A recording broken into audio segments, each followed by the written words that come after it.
Day one, first contact. The mountain didn't announce it. There was no siren, no countdown, just a subtle shift, a low vibration through the soles of their boots as systems came fully online. Sergeant First Class Daniel Mercer felt it before anyone said a word. All stations, came the calm voice of the duty officer over internal comms. Condition granted. Man outer defenses. That was it. Mercer keyed his mic. Bravo 1, weapons up, helmets on, eyes downrange. The access tunnel came alive. Lights brightened incrementally, not all at once, revealing the long concrete throat in stages. Firing galleries along the sides filled with soldiers. Security forces, army infantry, guard units folded in without ceremony. Officers moved behind lines, touching shoulders, checking positions. Heavy weapons teams rolled mounts forward. The scrape of metal echoed. Ammo cans were cracked open, belts checked by touch in the half-light. Private Tom Weaver stood in third squad, fingers clenched tight on his rifle, trying not to think about how long the tunnel really was, or what it was designed to do. Thermals up, Specialist Luis Alvarez said from his gun position. Contact. Yeah, lots of contact. Mercer stepped to his side and looked. The heat signatures came in thick and wrong. Not vehicles, not animals. Shapes stacked on shapes, slow but constant, filling the lower half of the display. How far? Mercer asked. 400 yards in closing. Copy. Above them, Colonel James Harlan watched the same feat in silence. He didn't lean forward. He didn't pace. Hold, he said. Let them enter. The floodlights snapped on. The tunnel transformed instantly from shadowed concrete into a hard white killing field. What had been shapes became people, or what used to be people. Hundreds of them. They stumbled forward, colliding, falling, standing back up. Some dragged broken legs. Some had arms hanging loose by tendon alone. Their faces were gray, slack, vacant. Nobody laughed. Nobody made jokes. Weaver felt his throat close. That traffic? He asked, voice barely audible in his headset. Alvarez didn't answer. He just leaned into the M240 and waited. Mercer raised one hand. Fire on my mark. The dead crossed the painted range line on the concrete, a holdover from old training days. Mark. The M240 roared. Not one burst. Continuous fire. The front rank came apart violently. Torsos shredded, heads snapping back, bodies flung sideways into those behind them. The sound wasn't screaming, it was impact. Wet and sharp. Weaver fired his rifle until the recoil felt like it was climbing his arms. Controlled pairs, center mass until targets got close, then heads. Brass hit the floor everywhere, clinking and rolling downhill toward the growing pile of dead flesh. Grenades detonated farther downrange, tearing gaps in the mass. Gaps that closed immediately as more bodies fell into them. They're not stopping, someone shouted. No shit, Mercer snapped. Keep shooting. The smell arrived fast. Burned powder, copper, and something worse beneath it. Sweet, rotten, overwhelming. After 20 minutes, the pile reached shin high. After 40, knee high. The dead climbed over the dead. Check barrels, Alvarez yelled. His gunner yanked the M240's barrel free with gloved hands, the metal glowing dull red. The spare slammed home, latch snapping shut without hesitation. Send it! Fire resumed instantly. Weaver's rifle locked back. Reloading! Do it! Mercer barked. Hands shaking, Weaver slammed a fresh mag home and got back on target just as an infected tripped, fell, and was crushed flat by those behind it. Still clawing, still moving. A .50 caliber opened up from farther back, the concussion slamming through Weaver's chest plate like a punch. Zombies simply disappeared where it hit, chunks spraying the walls and ceiling, but still the mass pressed forward. An infected reached the top of the pile and lunged. It was close, too close. Weaver hesitated, a fraction of a second. Alvarez swung the gun and fired. The thing came apart less than 10 feet from Weaver's face. Blood and fragments splashed across his visor. Weaver gagged, hard. "Stay in it!" Mercer shouted, shoving him back into position. "You're doing fine. Stay on the sights." Weaver swallowed bile and fired again. The mountain shook with noise. Not one sound, but hundreds layered on top of each other. Rifles cracking, machine guns hammering, grenade launchers thumping, the deep chest punch of the 50 cal ripping the air apart. The echo had nowhere to go. It rebounded off concrete and came back louder, heavier, pressing in on the ears until everything blurred into a single, sustained roar. Weaver's world narrowed to the sight picture of his rifle. Front sight, skull, trigger, front sight, shoulder, trigger. Targets didn't fall clean anymore. They collapsed forward, wedging into each other, piling up into a slick ramp that rose inch by inch. Bodies didn't bounce. They folded and stayed where they landed. "Lane Alpha, keep it tight," Mercer shouted. "Don't spray, pick 'em." "Yes, Sergeant." Hands burned on hot handguards. Sweat pooled inside gloves. Brass piled ankle-deep in places, sliding when boots shifted weight. To the left, another platoon was firing from staggered positions, their muzzle flashes strobing through blood mist like lightning and fog. Farther back, engineers dragged another ammo pallet forward, faces gray behind respirators, boots skidding as they pushed through gore. The infected kept coming. Some crawled now, legs crushed under the weight behind them, fingers clawing into concrete, nails leaving faint white scratches before breaking off. When they were shot, the ones behind stepped forward without even slowing. "Jesus Christ, they're stacking," a voice yelled over comms. "Copy," Mercer answered. "That's fine. Let them stack." The pile reached knee-high across the entire width of the tunnel, then waist-high. Fire lanes shortened. Shots got faster. Headshots became the norm because center mass just added weight to the ramp. "Third squad, shift up 2 feet." "Roger!" Men stepped forward onto something soft that squelched under their boots. Nobody looked down. Alvarez's voice cut in again. "Mercer, barrel's heating faster now. We're cooking meat." "I see it," Mercer said. "Rotate when ready." The gun team moved with brutal efficiency. Barrel off, barrel on, latch slammed shut. The machine gun never quiet for more than 3 seconds. "Send it!" It kept roaring. Somewhere downrange, a grenade detonated too low, too close. The shockwave slapped Weaver sideways, ringing his ears even through protection. Fragments peppered the gallery wall with sharp metallic ticks. "You good?" Mercer shouted. Weaver nodded, mouth too dry to speak. He fired again. Time lost meaning, not minutes, not hours, just pressure. Wave after wave of bodies compressing into something denser, heavier, harder to break apart. The smell grew worse, not just rot now, but heat, cooked flesh, burned hair, oil and blood mixing into something that coated the back of the throat and didn't leave. One infected caught around mid-stride and flipped backward, landing upside down, spine bent at an angle no human could survive. It kept moving anyway, hands pulling useless legs forward until another burst turned its head into spray. "Fuck!" Weaver breathed. "Language later," Mercer snapped. "Shoot now." They did. By the time the first rotation was called, the firing line was standing behind a wall of bodies chest high in places. The tunnel transformed into a sloped funnel of meat and bone. As squads peeled back, fresh soldiers moved in without hesitation, stepping into the noise, the smell, the heat. Nobody asked what day it was. Nobody asked how long it would last. Somewhere far overhead, Colonel Harlan watched the feed and said nothing. The mountain had taken the first strike and hadn't cracked. That was all that mattered. Inside the tunnel, the dead kept coming, not faster, not smarter, just more. And as day one bled forward with no clear edge, no pause, no sign of relief, one truth settled into every man holding a weapon.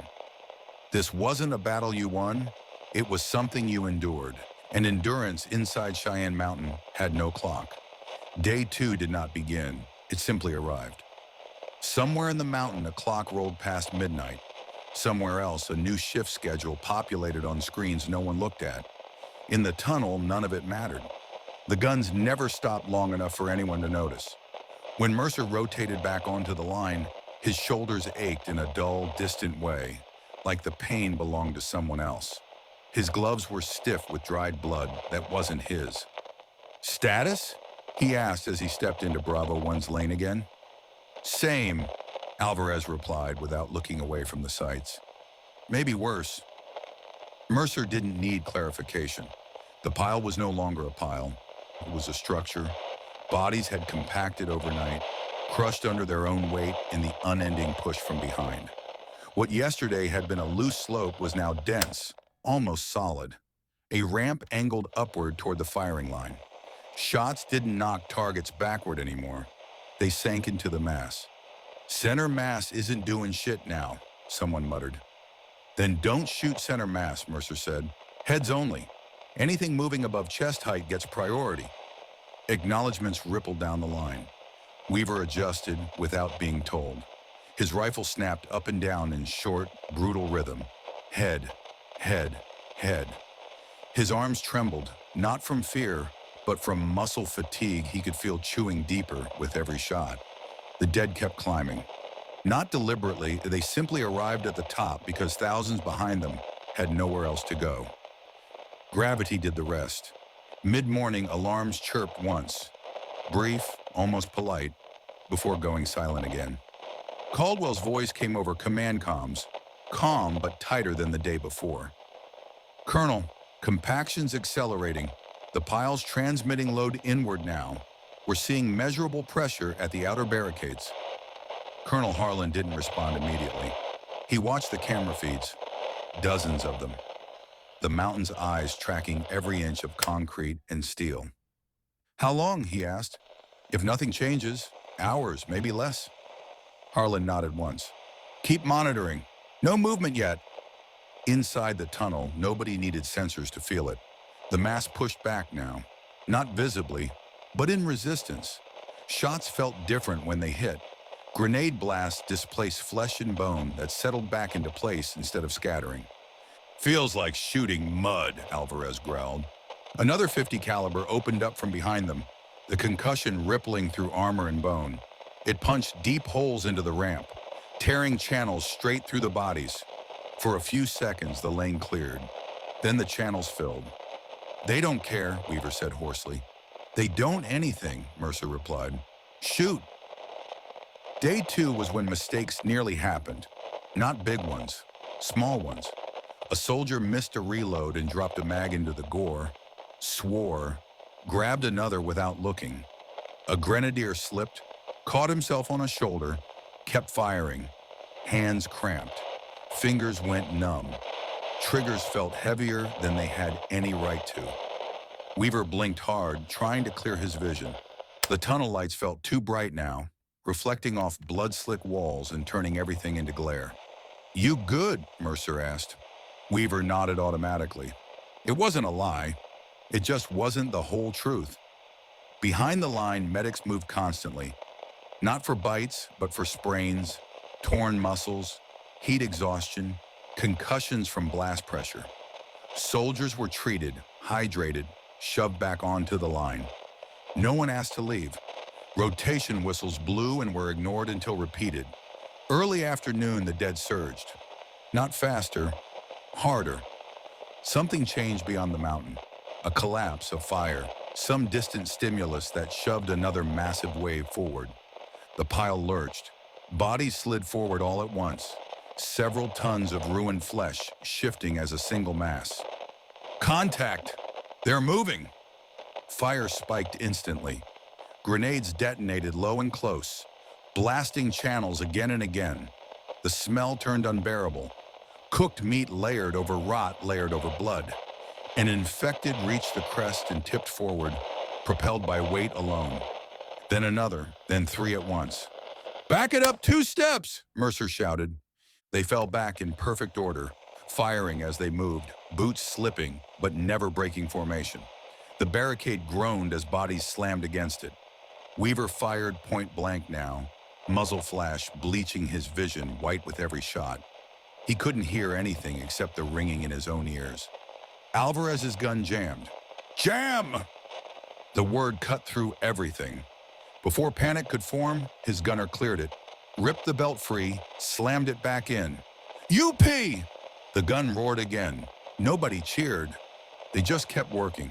In operations, Harlan listened to the reports stack up. Lane Alpha holding. Bravo under sustained pressure. Outer barricade integrity compromised but stable. Caldwell stepped closer to his console. We can't let the ramp grow any higher, she said quietly. If it reaches the ceiling, they'll bridge the dead space. Harlan closed his eyes for a brief moment. Not in indecision, but calculation. Prep the first collapse. Caldwell's jaw tightened. Yes, sir. The charge went off deep in the tunnel. The mountain jumped. The sound was less an explosion than a tearing. Concrete and steel screaming as the floor vanished beneath thousands of bodies at once. The entire ramp collapsed downward in a rolling avalanche, pulverizing everything caught in it. The shockwave hit the firing line like a physical thing. Soldiers staggered. Weaver went to one knee, ears screaming, hands numb. When the dust cleared, the lane was empty.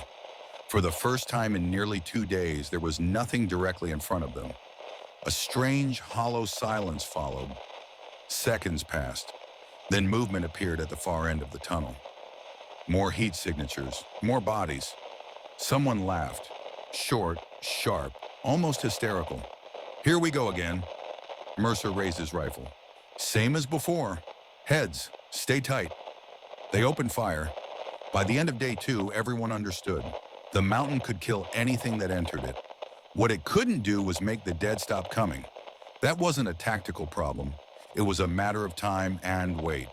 And day 3 was already pressing forward. Day 3 arrived with a different sound. Less roar, more creak. Metal complained now. Concrete answered with low, tired groans that traveled up through boots and into bones.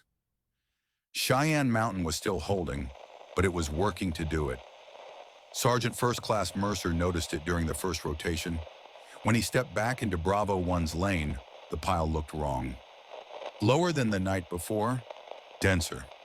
The collapse had bought space, but the dead had learned, if learned was the right word, how to fill it. They weren't spread anymore. They arrived packed tight, crushed together by miles of pressure behind them. Looks like wet concrete, Alvarez muttered. Weaver aimed and fired. The round punched through a skull and vanished. The body didn't fall. It simply sagged and stayed upright, pinned in place by the mass around it. Headshots still slow them, Mercer said. They just don't go anywhere. The guns kept pounding, but the effect had changed. Yesterday, killing created space. Today, it only reduced motion. The dead at the front were no longer advancing. They were being held against the line. The near breach. It happened just after what passed for morning. A sound cut through the thunder of gunfire. Sharp, metallic, wrong.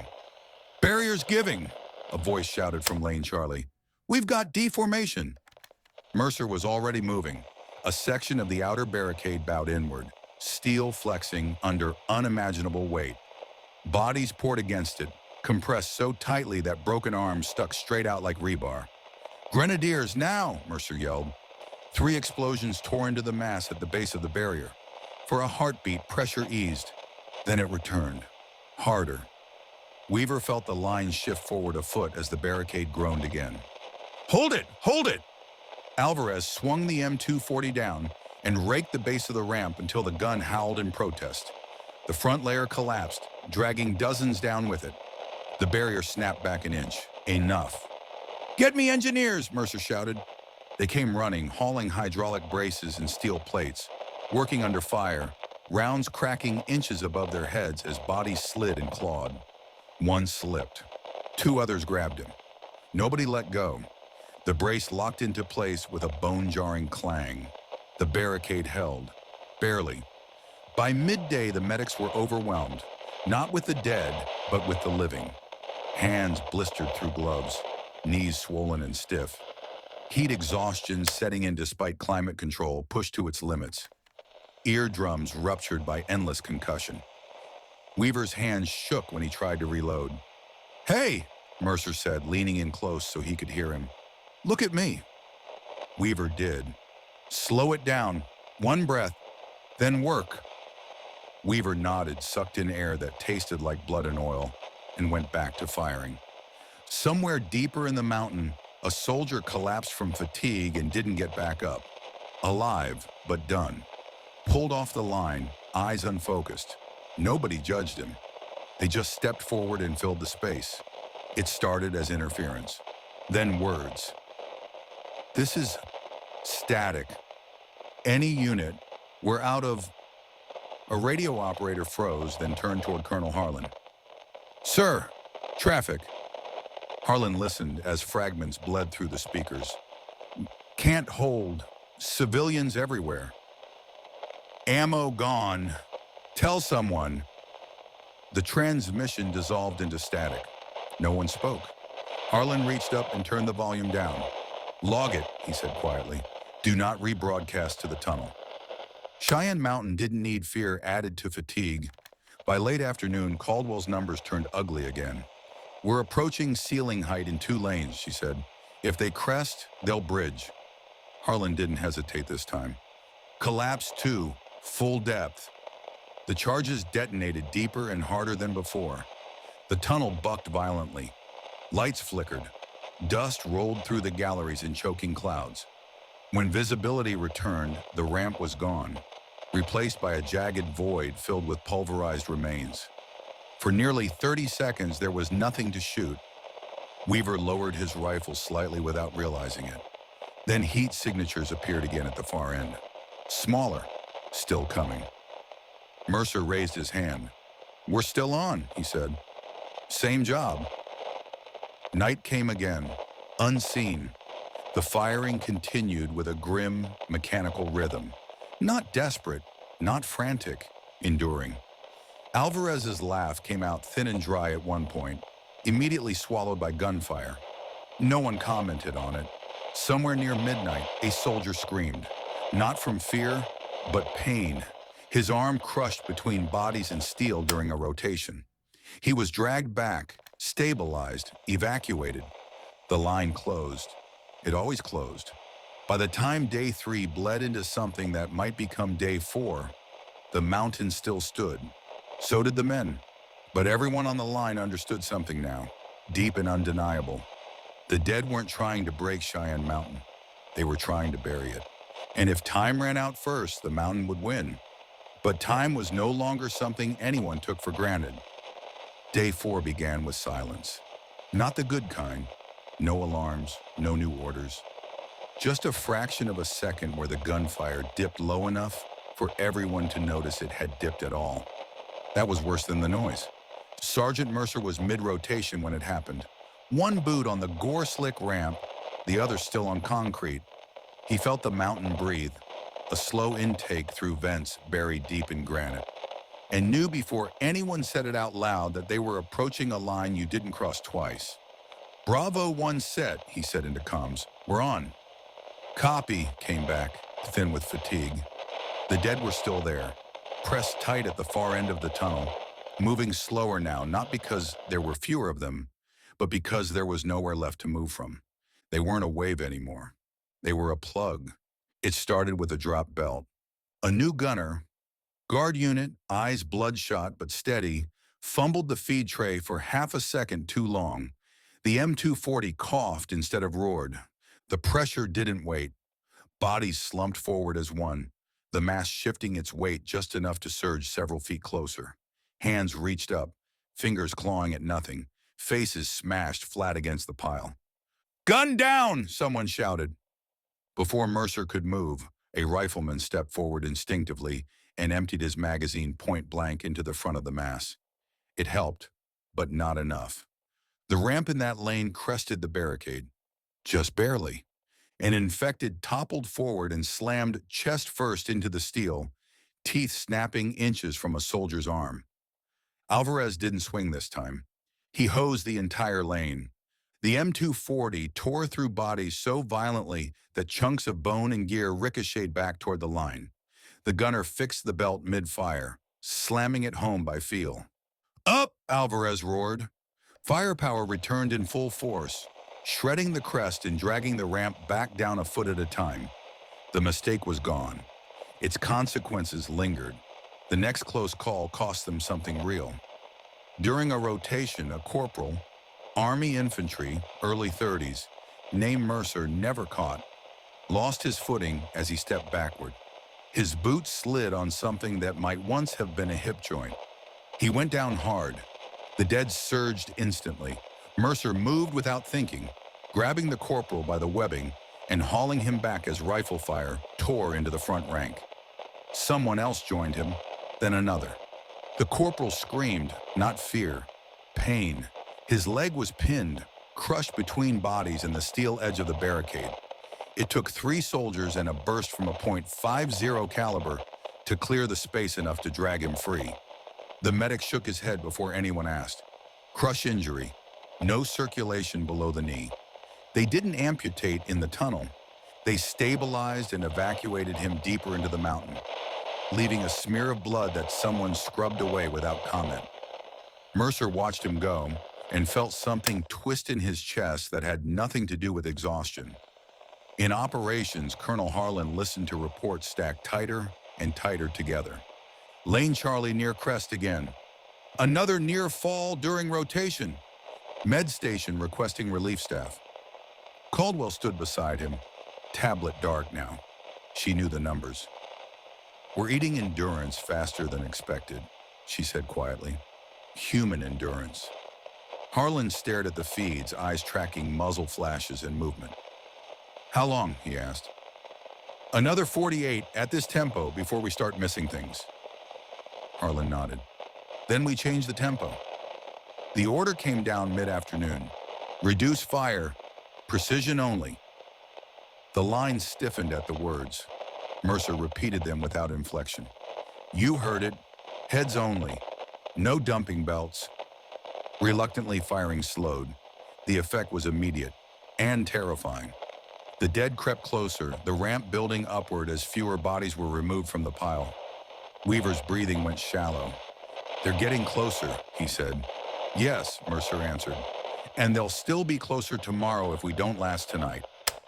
Precision fire resumed its brutal rhythm. Heads snapped. Movement slowed. The pile climbed anyway, but slower. It was control traded for terror. Late afternoon, a transmission cut through static clean enough to make everyone in operations look up. "This is Minot. If anyone, God help us." The voice was breaking, exhausted. "We sealed the silo. They're piling on the doors." Then nothing. Harlan didn't cut the channel this time. He let it end on its own. Then he keyed the tunnel net. "All units," he said, "you are doing exactly what you're supposed to be doing. Maintain posture." The men didn't cheer, but something in the line steadied. Night fell again without darkness. Fire burned out in controlled bursts, clearing lanes clogged too thick for bullets alone. The dead burned and fell and were replaced. Weaver's hands ached constantly now, fingers slow and stiff. Alvarez's voice was hoarse from shouting through gunfire. Mercer felt every one of his years, and still, the mountain held. By the time day 4 faded into a fatigue-blurred approximation of morning, something subtle had shifted. The dead were still coming, but not with the same weight, not with the same inevitability. Someone down the line laughed softly, not hysterical this time, relieved. Mercer didn't let himself believe it. Not yet. Day 5 was waiting. Command didn't announce a change. They tested. Fire discipline loosened by fractions. Grenadiers held around longer before sending it. Engineers delayed fire clearing by minutes instead of seconds. The dead filled the space, but not fast enough to erase it completely. Caldwell's voice came through, measured and careful. "Inbound density reduced by approximately 12% over the last 4 hours." 12% isn't victory," Harlan replied. "No, sir, but it's not static." Harlan leaned forward, hands on the console. Continue observation. That's when it nearly went wrong. A squad on the far lane, newer faces, guard unit rotating in, misread the thinning as retreat. Fire slackened more than ordered. The ramp built faster in their sector, compaction overcoming caution. Lane Delta, check your tempo, Mercer shouted. Too late. The pile surged, not with new bodies but old ones sliding forward all at once. The barricade shuddered. An infected crested and fell sideways into the lane. Weaver saw it happen and reacted without thinking. Stepped forward, fired point blank, kicked the corpse off the steel. Two more followed. Back it up, Mercer roared. Alvarez swung the M240, shredding the crest until the ramp broke apart again. Someone yelled in pain as a ricochet tore through a sleeve. The line stabilized. Barely. No one spoke afterward. Hope was dangerous. Midday, the radios went silent again. Not jammed, empty. No new panic calls. No half-broken transmissions begging for anyone to answer. Just static. Nothing since Minot, the comms operator said quietly. Harlan nodded. He didn't like silence, but he understood it. Silence meant there was no one left to scream. Late afternoon, the gap widened. It didn't stay open, but it appeared more often now. 5 seconds. 10. Weaver lowered his rifle an inch between targets, then brought it back up just as fast. His hands were still shaking, but from exhaustion now, not adrenaline.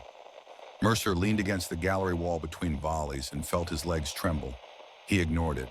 Don't relax, he said into the net. This isn't over. It's just changing. Alvarez chuckled softly. Yeah, that tracks. Caldwell's numbers confirmed it by evening.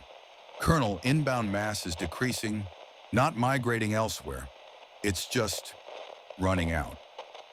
Harlan closed his eyes, not in relief, in calculation. How many we talking? Hard to say. Tens of thousands expended at minimum. Possibly more. Doors. Outers scarred but intact. Tunnels. A mess. Harlan opened his eyes. Hold posture overnight, he said. No changes. We see where morning puts us. Night fell unevenly. The dead still came. But now when one fell, it stayed fallen long enough to matter. The pile began to slump instead of rise. The ramp softened, losing its shape, collapsing inward on itself as pressure eased. Weaver fired less, counted rounds again, realized he could. Around 300, a soldier laughed. Quiet, tired, not crazy. No one stopped him. Mercer didn't smile, but he let himself breathe a little deeper. As the cycle rolled toward what had to be day 6, Cheyenne Mountain was still humming. Lights steady, air moving, men standing. The dead outside were still there, still dangerous, still endless in any other context, but they were no longer infinite. And inside the mountain, that made all the difference in the world. Day 6 arrived slowly, like a bruise coming up under skin. Not obvious at first, just a dull ache that hadn't been there before. Sergeant Mercer was on the line when he realized he could hear individual shots again. Not the wall of noise, not the ceaseless roar. Single cracks, short bursts, pauses long enough to breathe. He didn't say anything, neither did anyone else. Superstition ran deep. The ramp was still there, but it had slumped inward overnight.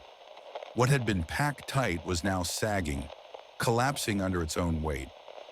Bodies folded into gaps instead of bridging them. The dead at the front moved slower, not because they were weaker, but because the pressure behind them was finally easing. Alvarez fired a measured burst and waited. No immediate replacement. He exhaled through his teeth. I don't like that. Good, Mercer replied. Means you're paying attention.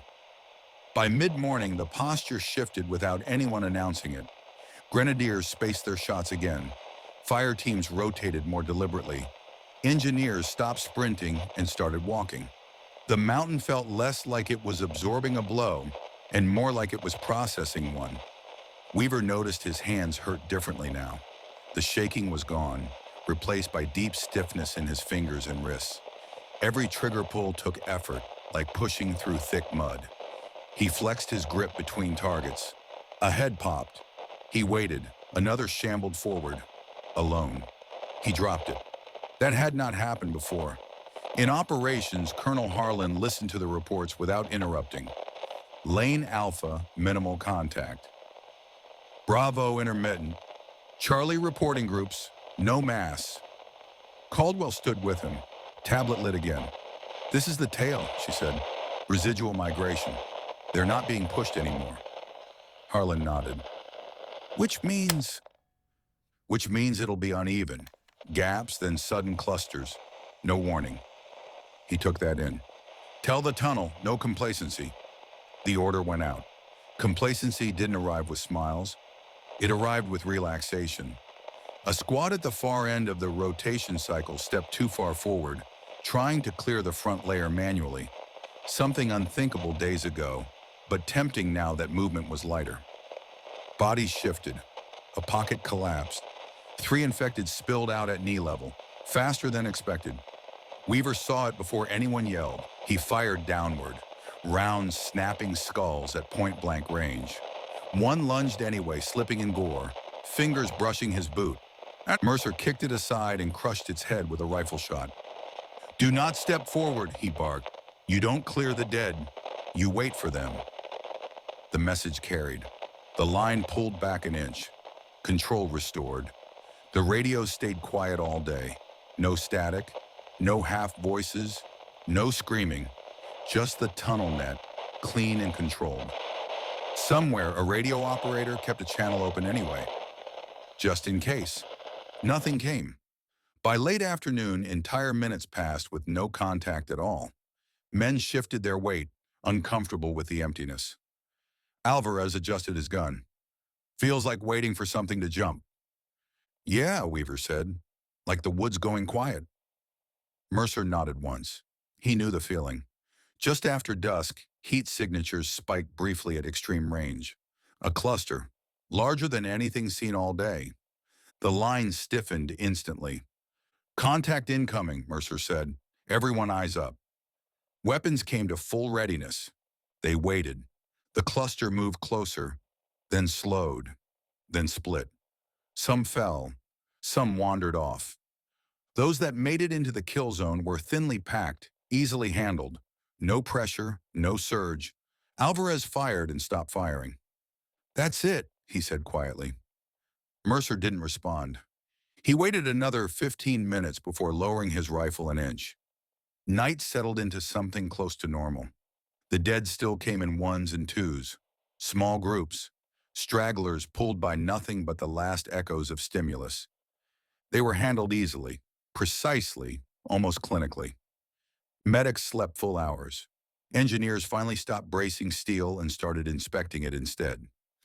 Weaver sat with his back against the gallery wall during a lull, helmet resting between his knees. His whole body felt hollowed out. Mercer stood nearby, rifle still slung, eyes never fully leaving the tunnel. Sergeant? Weaver asked quietly. Yeah. We're okay, right? Mercer thought about the ramp, the silence, the radios. We're alive, he said. That's as far as I'm willing to go. Weaver nodded. Would you like to have part 2? Please comment below.